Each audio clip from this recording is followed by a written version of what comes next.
guys, Sir Tons po. Welcome back to my channel. Update lang po natin. Third batch pagpapagawa natin ng bahay. Bali, ang ginawa natin dito sa third batch, Ha? palitada, Di man? labas at saka loob, at flooring, at saka hamba, main door at saka back door.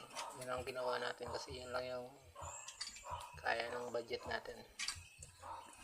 Ito pala itong bahay na ito guys, bali nabago yung plano mula umpisa kasi nga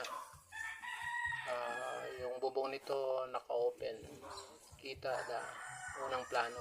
Ngayon bago yung plano kasi nga daanan ng bagyo dito sa Bicol, kaya ginawa namin box type, nakatago yung bubong. Bali ang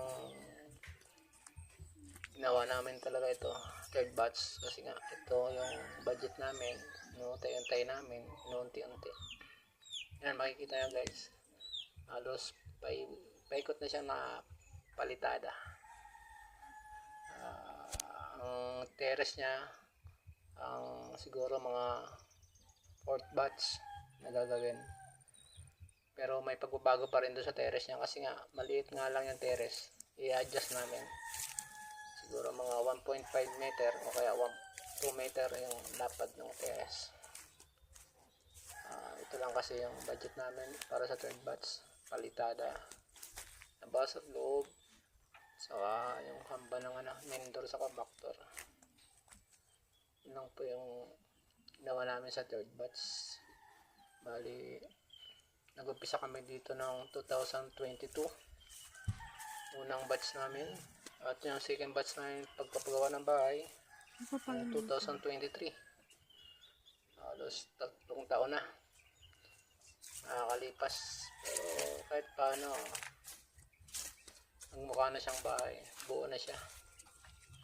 At kaunti na lang siguro mga ilang dekada matatapos din to. Yan po yung third batch na pagpagawa namin ng bahay dito sa Goa, Camarines Sur, sa Bicol. Yan guys, nakikita nyo yung mga manggagawa. Continuous pa rin yung palitada sa loob. Yan, flooring na, nakaabang na yung hamba para sa back door sa main door. Yan lang guys yung mga budget natin para sa third batch. Siguro fourth batch ang budget naman natin para sa terrace. Medyo adjust nga lang tayo ng terrace, dadagdagan natin, lalaparan.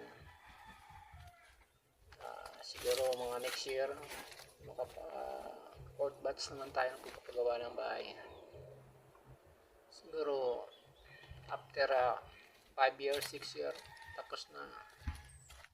Hanggang dito na lang po ang ating video. Like and share, subscribe to the channel. Huwag kakalimutan pindutin ang bell button para ma-notify po sa mga gagawin kong videos. Thank you!